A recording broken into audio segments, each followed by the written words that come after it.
have a pumpkin, great. And if you don't, you can follow along with me. You can see that I had a pumpkin and a gourd. So I painted both. This is like my setup right here, nice and simple. And I'm going to start with my canvas. If you have paper, that's fine too. And we're going to do a drawing. You can use either your paintbrush or you can use a pencil for drawing. I think I'm going to use a pencil if you can see it. And if it's too light on the screen, I'll move to a paintbrush. But this is a pretty simple drawing, a pretty simple activity. Your pumpkin, depending on the pumpkin you have, or if you have mine is kind of like, oh, it's a pretty good circle. I started mine a little bit from the bottom. So it looks like mine's a little delayed, my screen. A little bit from the bottom, so not exactly along the edge of my canvas. Sorry, my canvas is cut in half. That's why you see that rough edge right there. So giving it a little space so it doesn't look like it's falling off the paper. I also always put in, well, a shadow, obviously, which I could just put a little indication for it. I'm going to put my shadow more towards my left side. So you notice a simple circle right now. Sorry for the train horn. And the gourd, I'm going to leave space for my gourd too. The gourd is a little bit in front. Everything I do, I break into shapes when I'm drawing. Very simple shapes that you can turn into the objects you want. So if you're using watercolor or acrylic paint, you could use pencil lightly, lighter if you're using watercolor.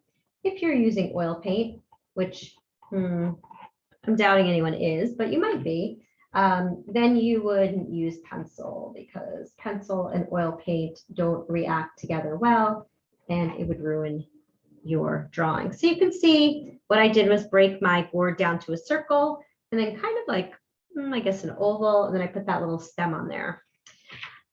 My pumpkin, I'm going to set my stem in a little bit into the pumpkin. So probably start my stem. You can see like the edge of my pumpkin is here. And you can see from my pumpkin, you have a little bit of a different angle than I do. A really simple stem. I exaggerated my stem a little bit. I put like a little twirly vine at the top, which you could put or you could not put. Let's see if I can make this darker so you can see what I'm drawing here. Like you can see, I'm kind of fitting this on the page. Now this is just creating a map for yourself of what we're doing tonight, but we'll get in obviously more details as we paint. Now you'll notice my pumpkin, every pumpkin has these kinds of like ribs and indentations. I've exaggerated my indentations a little bit. So if you start at the top, the way you can think about it is almost like start with an oval. Again, simple shapes. Right, an oval in the middle of our pumpkin. And then start from the top and bring lines down to meet the middle of that oval. That's a pretty simple way to do a pumpkin, like pretty successfully. So you can see the start of that. And then, let's see, I could probably do one more here. And then what happens in the back here, because my stem is set in a little bit, is you kind of do that and then you let it disappear a little bit into the background because you're seeing the back of the pumpkin. And this one back here like becomes like a little bump. I'm going to do the same thing on this side too. I'm going to make that bigger, and then I'm going to make this all the back of the pumpkin. You can see kind of what I'm doing. So it looks like that stem is in the middle, and then there's a little bit, it's different than my painting that I've did originally, but I have a little bit of a different angle. So you have some lines. Your pumpkin's not perfect because usually they're not very perfect. But again, simple shapes to create your pumpkin. Maybe I exaggerated this too much back here, but we can fix that when we're painting. So we have, like I said, a very simple drawing to start from. This is all going to be some shadow and dark, and you can see I did that over here. My background I'm going to start with, and you can see I already kind of put a layer down, but that's because I was just covering over something else. I'm going to create a lighter blue than what I have down now. You can pick any color. I would say go with a light color in your background. Now, if we think about like color theory a little bit, blue and orange are across from each other on the color wheel. Hence, they are called complementary colors. They do complement each other. They bring it out. If you mix them together, blue and orange, eventually you'll create a brown, but you can darken your colors that way. So if you wanted to darken your orange, you could put a little bit of blue and you could make the orange a little bit darker. So as I said, I'm going to start with a light blue background for my painting, which I'm just going to take my blue. I have pretty simple colors here, although I did add a couple. I put down on my palette. I'll show you my palette. I'm sorry, my plate is a little dirty with old paint, but white, red, yellow, orange, blue, and I had 2 browns, which is really nice. So those are the only colors I'm going to use because I'm going to mix a green from my blue and yellow, and I'm going to mix all my colors from the colors that I have. If you've got more colors, that's even better. If you notice, what I did was I took the corner of my white paint. I didn't smash it in my brush in the middle because then it would get all my white dirty, but take the edge, the corner of my white paint. I added a little blue to it and I made a very, very, very light blue. I'm going to go around my pumpkin with this light blue, and I'm also going to put in a darker color, probably mix my blue with maybe a little bit of my dark brown and make a dark shadow underneath. When I do that, I'm going to use 2 different brushes. I'm going to use a brush, maybe this one, for my shadow, for my dark, and I'm going to use a brush for my light. Sometimes what I do is I hold one in each hand and then I keep switching my brushes. That's so my light doesn't mix with my dark paint. So now that I've mixed my light, I'm going to switch brushes. I'm going to mix my blue. Oh, I don't like this brush, I don't think. I'm going to use a different brush. Actually, I don't like this one. And you can see I've made like a kind of a dark blue. And since I'm using blue for my background, that might work. So the first thing I'm going to do, so I've got 2 colors, right? My light blue, my dark blue, is put in my dark with my shadow. And I'm also going to exaggerate my shadow a little bit because you can't really see that much of a shadow on the bottom there, but I know it's there. I know there's a shadow. And like I said, I'm going to exaggerate it a little bit. So always go into the pencil mark a little bit. I'm putting a little bit of a shadow. I'm going to put it underneath my pumpkin. I'm going to put a little bit underneath my gourd. It's okay to do more than you actually need because you can always go over it. So quickly, the first place I'm going to start actually is down on the bottom here because I can blend this a little bit. So it's not a very hard, sharp shadow. So I'm putting my light blue all around my shadow. And if you have the liberty and you've got another clean brush, which I happen to, you could blend one of 2 ways. Since both of my paints are wet, take a clean brush, make a little squiggly line. When my brush gets too dirty, wipe my brush off, do the squiggly line again. You want to keep your brush clean because you don't want to paint too light or paint too dark. You want to blend the colors together. So you can see my edge is starting to blend. Oh, and look at that. My paint is like almost dry already. So I'm going to put more dark in there. How did that happen? But you can see it's not that sharp of a line anymore. So if I wanted to do that again down here, I'm going to just see if I've got wet paint over here. My paints are seeming to dry quick today. And that's probably because it's warmer out. And I've made my color a little bit browner than I want. So I'm going to mix it again. I'm going to probably move my palette up above my other painting just so you could see. Do a little squiggly line. Keep my brush clean. Just not very clean at this point. And soften it. You can keep softening it, and blending the 2 colors together, and just softening your shadow. If we wanted to keep going back into this, I could go back into it again, but I'm going to keep it like this for now. And I'm going to work completely just on my light background. And you can notice from my painting, my light background, I don't paint very consistently. I like seeing the brush strokes.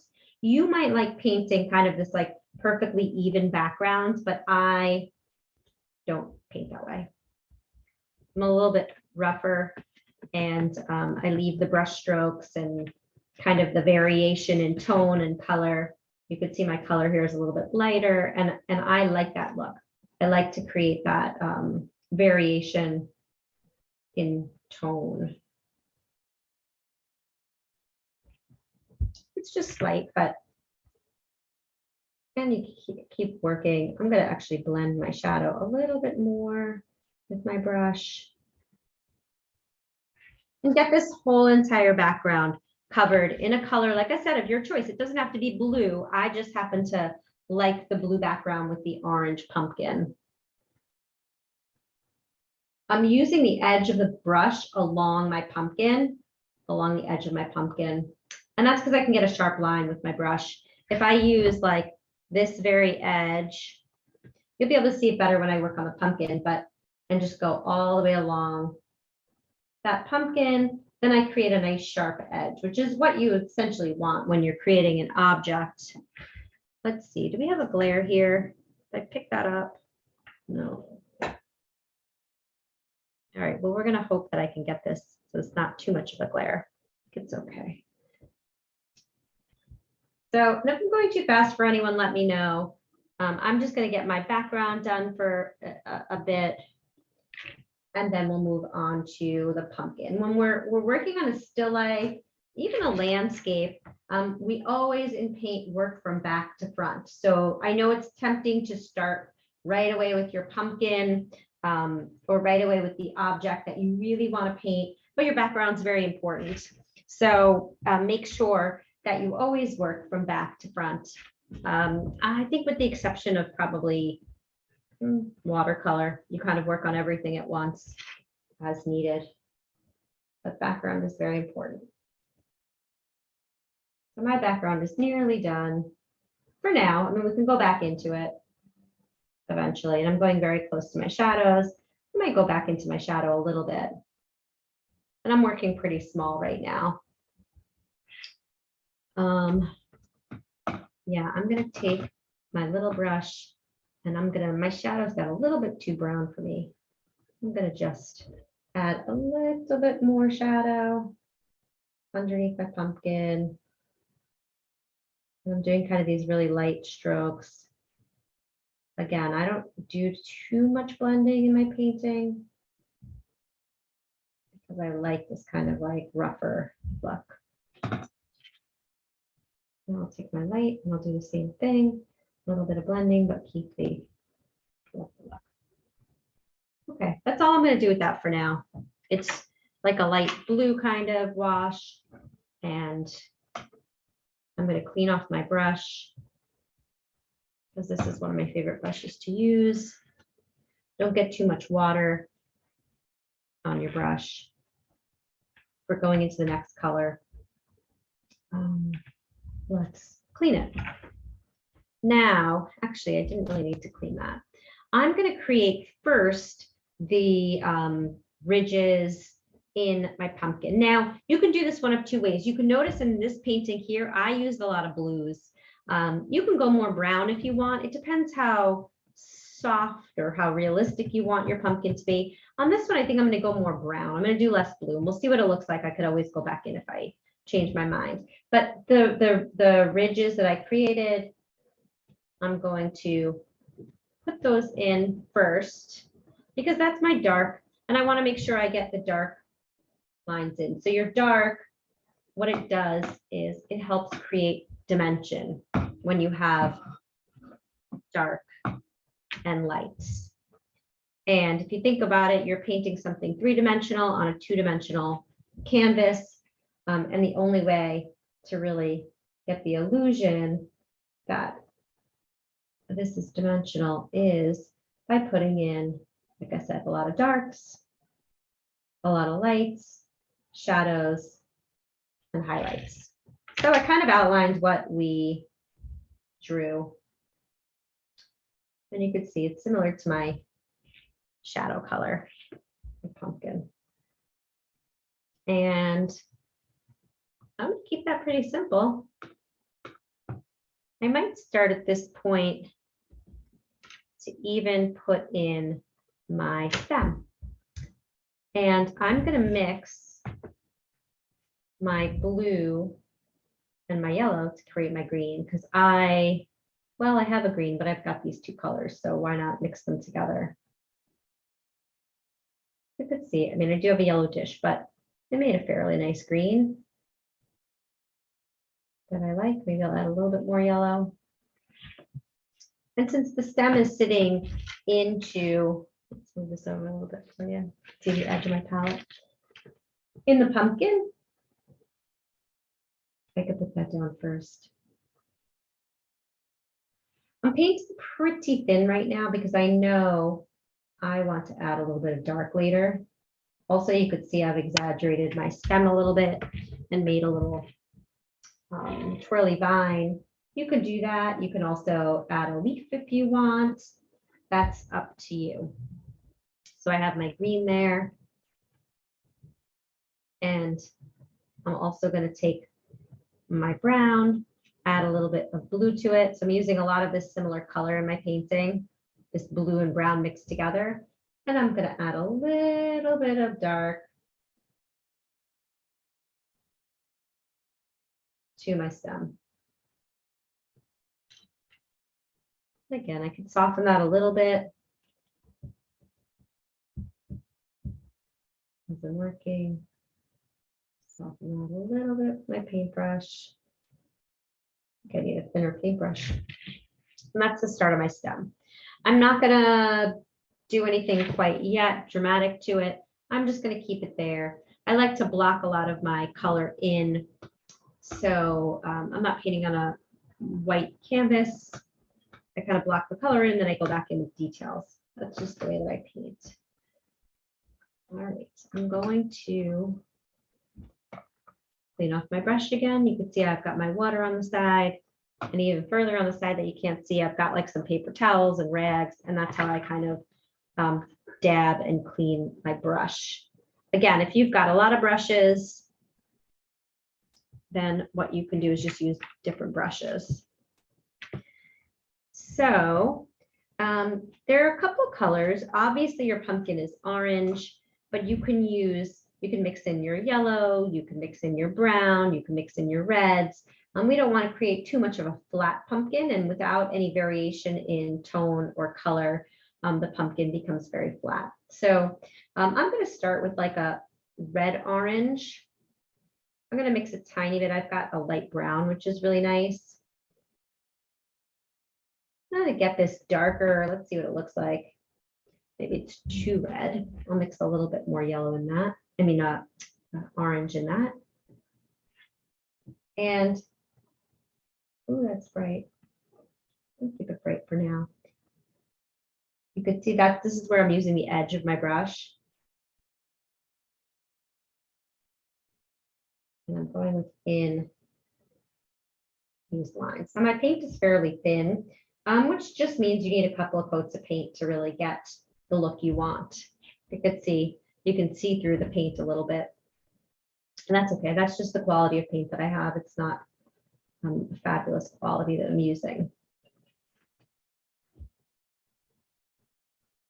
So I'll give it another coat right now and see if I can make it work, and probably another coat later. I'm sticking to this like oval shape that we talked about before in creating my pumpkin. Now my color right now is pretty flat, and that's okay. We will go back into this. I'm going to keep mixing this, again, orange with some brown. It's funny, I think I do like my blue that I had before, but sectioning off each section. Use a thinner brush if you need to.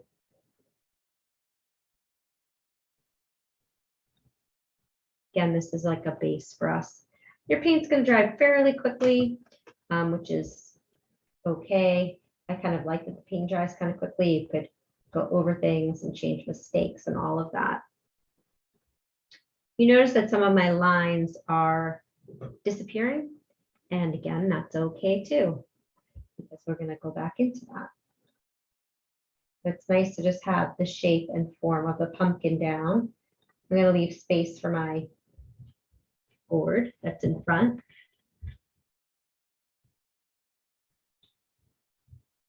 And I'm just grabbing more paint. I'll try to keep moving this over towards the camera. You could see what I'm doing, but you could see what I'm working with, my palette.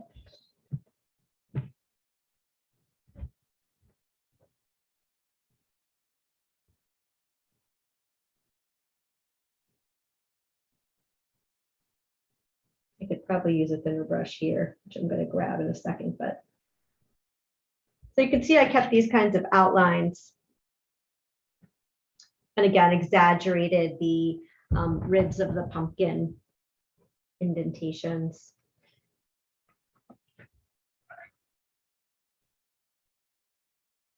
I have a little thinner brush. This is called a round. Brushes come in different shapes, the bristles. This is like a rounded brush. The brush I was using is called a filbert, kind of like goes in a U shape on top.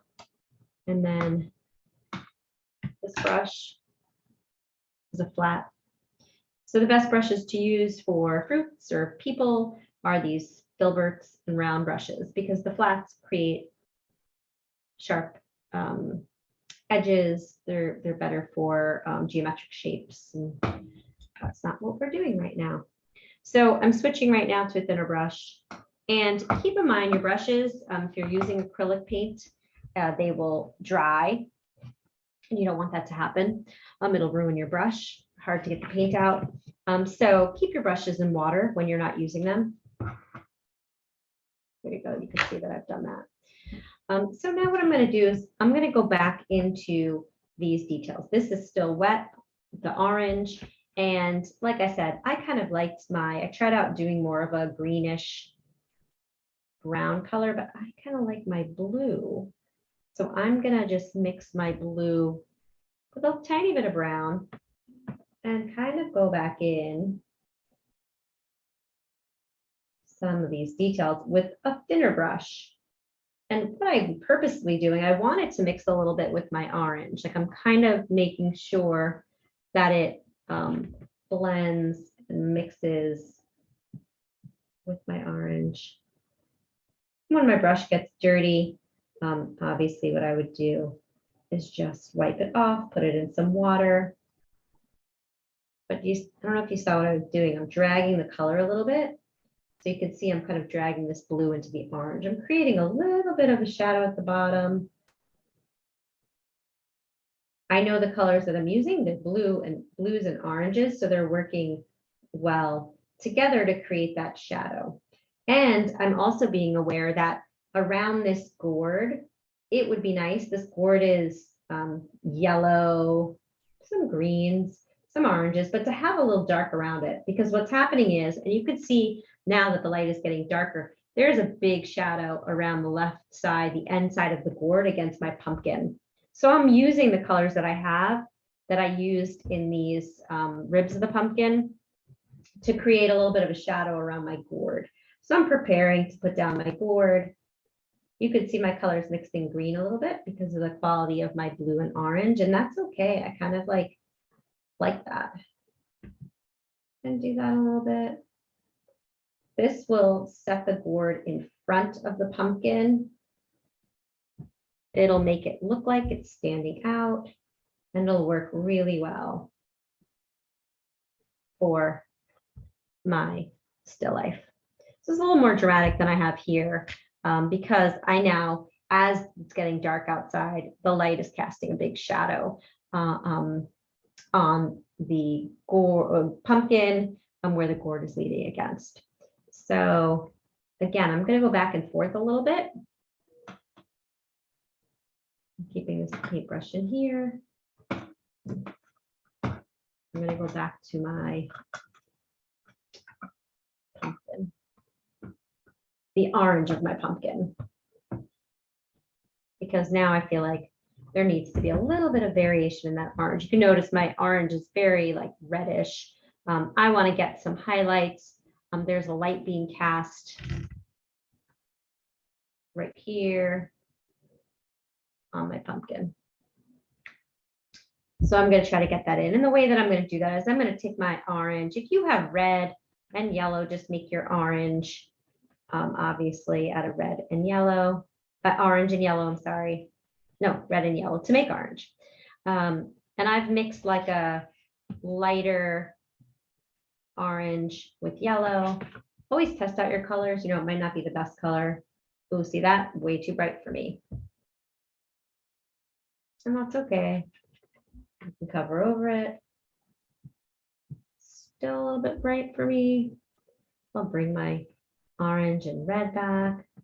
And color mixing is like, you never know what the color is going to look like until you put it down the canvas. It looks one way on the plate, and I'm working from a yellow plate. So one way on the plate, another way on the canvas. There we go. I've got like a pretty bright, but lighter orange, which I think works, you know, a bit better for me. I did add a little bit of white, toned my color down with a little bit of white, which is nice because it dulls your color. So I have like very bright colors. And you can see I'm kind of layering my colors a little bit. Where I'm keeping the bright yellow orange is towards the top where my light is. And then towards the bottom, I'm going to leave more orange color. Now, this is still a little bit too light for me, but I'm going to start with this and see if I could tone it down a bit.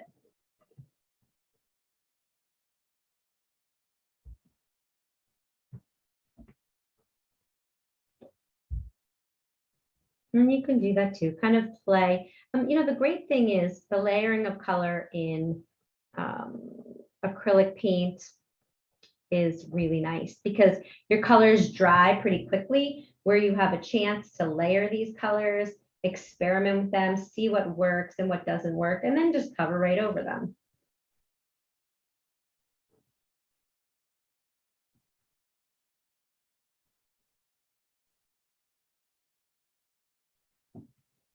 So there's my pumpkin.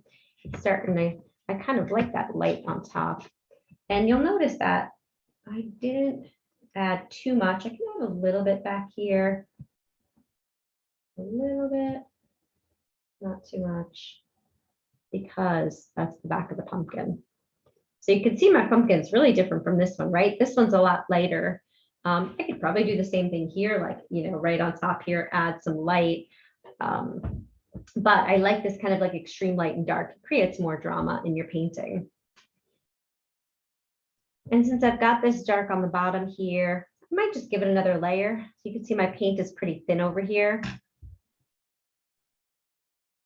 The important part, and I said this, I think before, of creating a drawing that you want to be dimensional, creating a painting you want to be dimensional, is your light and dark. Don't be scared to go a little bit darker, a little bit lighter. Again, you make a mistake, you always go over it. So this is just the same color that I mixed before, like this red, orange with some of my brown, but I wanted to just cover over a little bit because my paint is thin and I don't want to see my background through here. So if you really like a more blended look, you could soften these lines. You see how that softens that a bit, blending it a little bit. I kind of like keeping them pretty dramatic. Maybe I'll blend it a little bit. You see how that starts to set them in a little bit. I'm kind of liking this. Trains going by again, you might hear a horn. We'll see what happens. So I'm just going to continue to add. This is some of my darker red. I'm going to keep the shadow down at the bottom near the edge. This right here is a mistake. I don't want that, but we'll go over that. No big deal. Go over some of the things I did, create thicker paint, and almost all done with our pumpkin. So any details you want, probably going to go back to my thin brush. Again, I'm going back and forth. The reason why I'm using my thin brush now is because I'd like to go back into this area right here and just clean up some of my lines. I was using a big brush to paint that before. So you can see I can get in with my small brush to any of the edges. In your painting, you don't necessarily want to see any white areas like through your canvas to your canvas. You want it to be covered. You want things to be covered in color, or if you're painting something white or a light color, you want to do that. So I'm making sure I have no pencil lines showing. I have no white canvas underneath showing. And my pumpkin looks the way that I want it to look. Even my edges, I can clean up those edges. Now would be the time to do that because we're going to move on to our board. Actually, before we move on to our board, one more thing. Our stem is probably nice and dry at this point. And we painted it kind of like a greenish color, but the same way we got this nice highlight in the pumpkin, we can get that same highlight in the stem. And we can just make a lighter green. I'm just taking my yellow, my green. The stem, I'm exaggerating the color a little. My actual stem is kind of like a yellowish, a little bit green, a little bit of brown. I like having more of like a greener stem. I'm going to also add a little bit of yellow in there in my color. And again, I'm going to test this out. Oops. Yellow. I'm going to add a little bit more blue. I'm going to really, what I do with my brush, if I want to get like a really thin edge, is I kind of like roll it so that I can get a little bit of a point. And then what I can do is take my light and add it. There's also like kind of some ridges in the stem. And you can see that really changes the stem. It like shows, it makes it look like there's a lot of light coming on there, which there is. So let's get a little light on here, on the top part, and on here.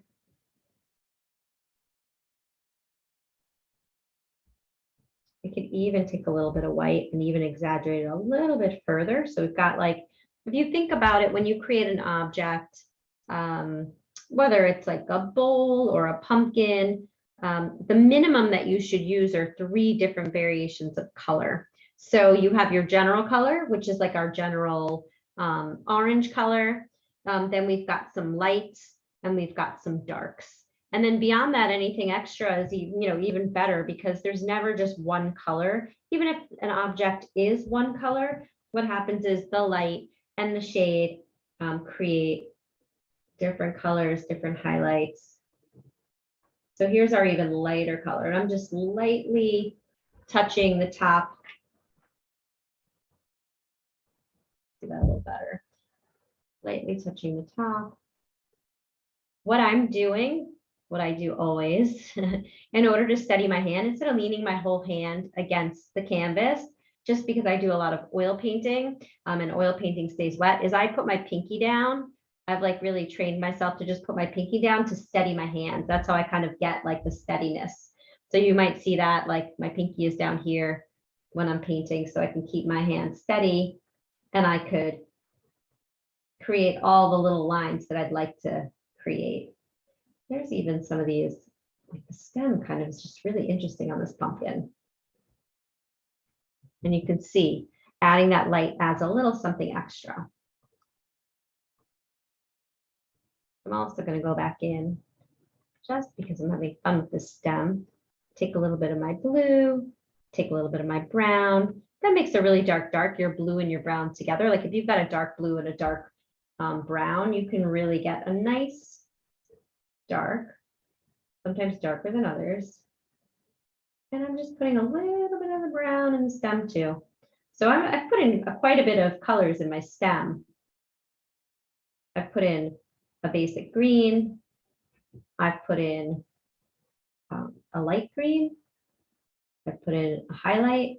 And then I took my brownish paint and I added that. And if you notice what I'm doing is I'm putting the majority of my darks on this side. My shadow I put here. That means that I'm going to follow through. Even on the stem, my shadow is here. I kept highlights on this side for the majority of the time. I'll lay this on top of the other painting. So I'm going to move into the gourd. If you are ready to move into a gourd, or if you have a gourd or something else, now would be the time. So just to review, I worked from back to front. I started with my background, then my pumpkin is the next object, then in front of that is the gourd. So that's the kind of way that I did it. I did work with the shadow a little bit in the beginning just to get my dark in. And we could play around with that shadow and play around with things eventually if we want to make it darker underneath there or anything like that. But the general color of my gourd is like a yellow. It's kind of like a soft yellow that's mixed with white. So I'm going to start with that color. I'm not going to get too light because I do want to add some oranges. I want to add some green on top of it. But I'm just going to take my yellow. I'm going to add a little bit of white to it. Yellow, white, and maybe a little brown to dull it too. So it's not going to be a bright yellow, but so let's put the color that I mixed down.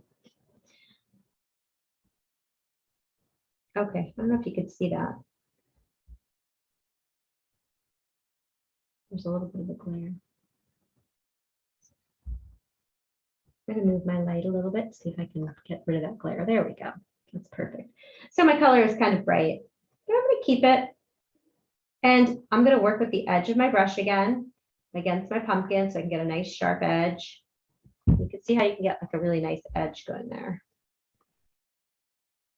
Again, my brush is a little big for this, but I'm going to get a color down. I'm working pretty thin with my paint.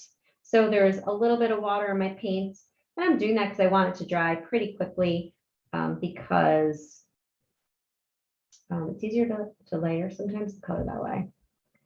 So here's the start of my gourd. And look, you can see I've made a little accident here. This is something you always want to avoid, what I just did.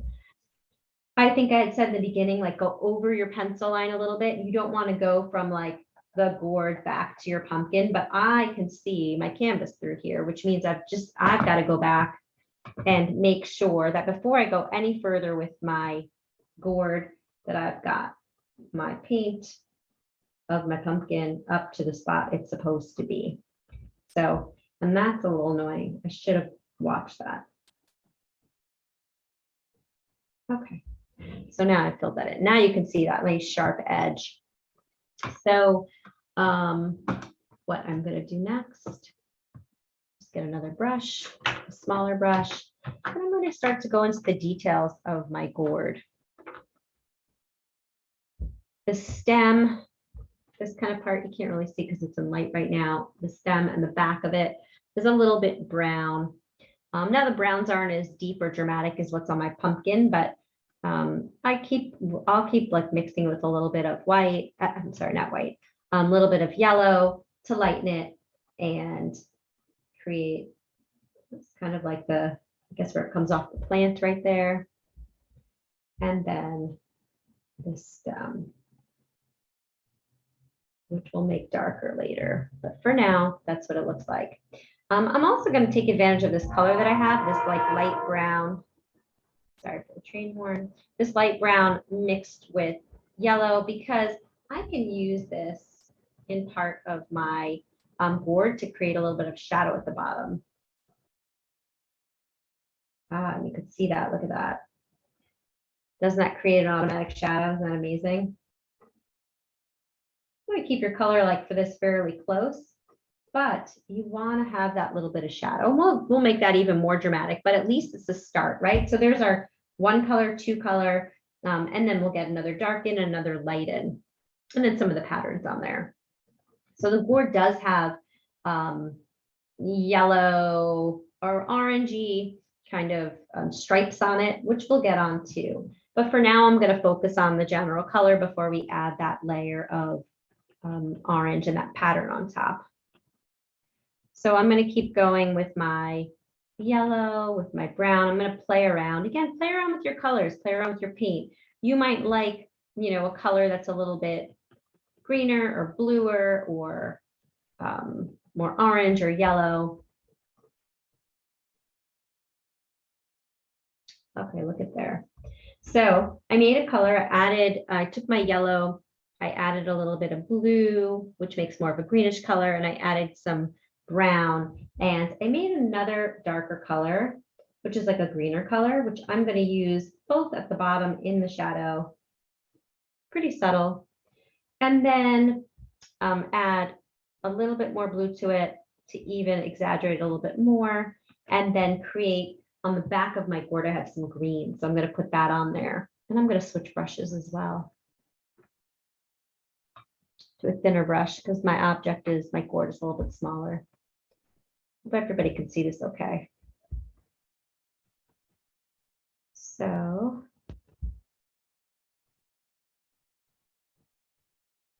you can see, I mean, these are like kind of these like speckles of green on my gourd that I'm going to put on.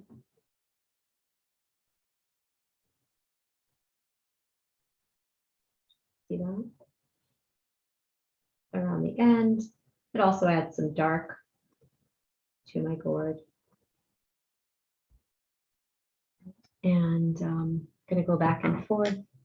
You see right there, kind of like seeing through and getting a little too much blue in there. So with that section, I'm going to go back in with my yellow and white, that kind of like original color, which now my brush seems to be mixed with a little bit of green, but that's okay. And I'm going to cover over that so I get my color back.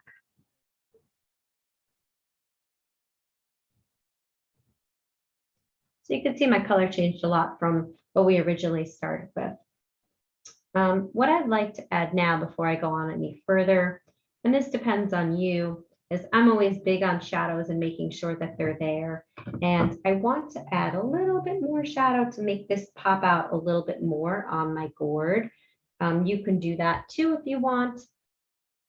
I like to exaggerate the shadows. And again, I've been using the brown and the blue to make my shadow. And that's been working pretty much for me. So figure out what colors. I know we all have different paints and different colors, but figure out what works for you for a shadow color. I mean, you know, you just want a dark enough dark, and you want to be able to like the color that you've created. So you want it to look okay,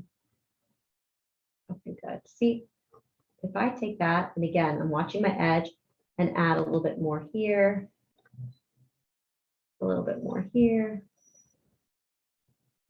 I'm going to blend this in, of course, but I'm also going to go a little bit into my pumpkin, bringing this up a little bit. And a little bit more here. Just creating a little bit extra darkness. And even where that stem is. It's just kind of really like sets everything on the table so that we have a nice, strong edge and shadow. Again, if you don't like that sharp edge of the shadow, I don't always love the sharp edge of the shadow, meaning like you see a strong like dark to light. You can take the colors that you were working with before, your blues, your backgrounds, and you can just, let's see, put that back in a little bit and soften those edges by blending, by smudging a little bit. And then that just creates the illusion of shadow. Okay, so you see that? My shadows are softened a little bit. I didn't actually do that squiggly line that I did before. I just used my brush, and I kind of, the two colors were both wet, and by putting my brush in between those two colors and pulling some of the dark down, I could do some blending. So I know we're jumping around a little bit, but sometimes when you start painting, you don't notice, oops, I want a little bit more shadow. And again, that's the beauty of the acrylic paint. You can really go back and forth with what you're doing to make your painting look the way you want to paint, the way you want to look. So now we'll work on the final details of the gourd.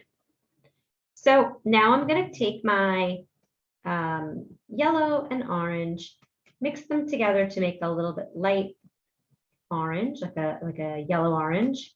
And I'm going to do this because I want to create, there's like little stripes on my gourd kind of orangish stripes. There we go.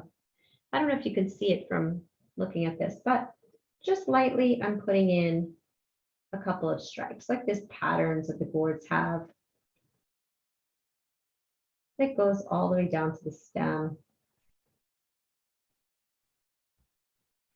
You can see that just adds a little bit of detail to my gourd.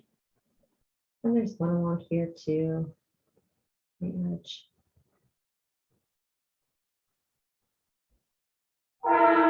And now what I'm going to do is put like kind of a second color on that. And I'm going to add a little bit of brown to it, and just on some of it, you can see like kind of the top edge, I add a little bit of brown to it.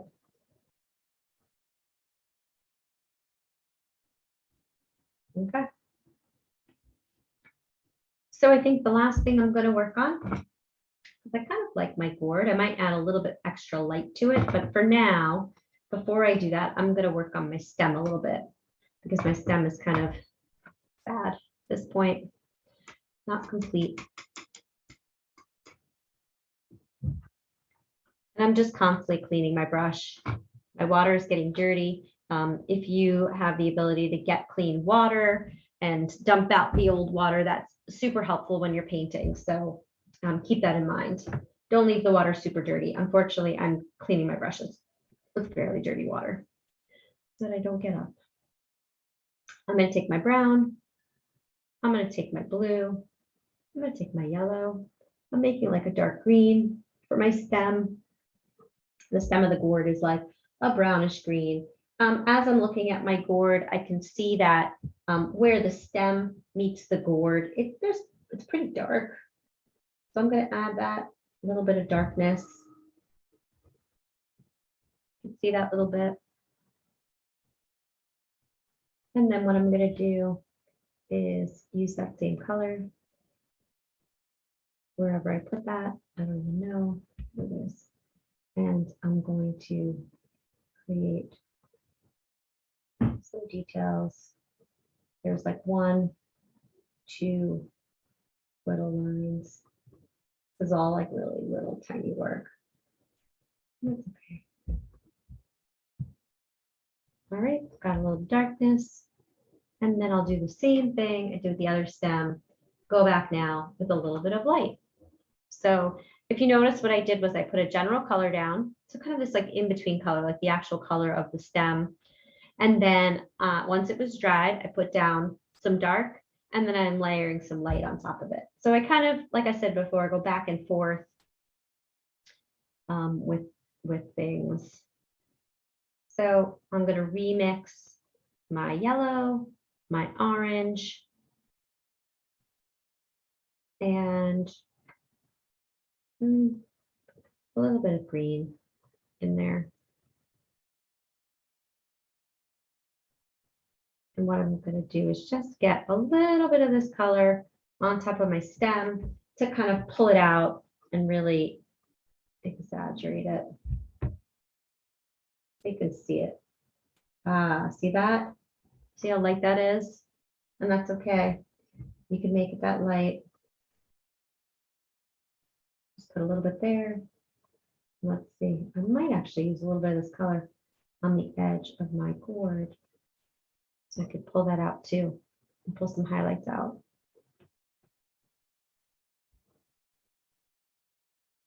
Okay, so instead I took a color, I just took that same color, the yellow, the orange, and some white. And you can see I'm doing the same thing I did to the pumpkin, where it is lightest, which is like in this big kind of like bulbous section. On top, I'm adding a little bit of this lighter color, which makes it pop out really. See that? I'm kind of dabbing it a little bit. I'm going around some of my designs. It's just this kind of like last minute highlights to my gourd. And the last thing I'm going to do before we will finish is I'm going to just focus a little bit on that little area, the back, where it came off of the plant. I had put a little bit of brown down, a little bit of green down before. I'm going to put a little bit more brown.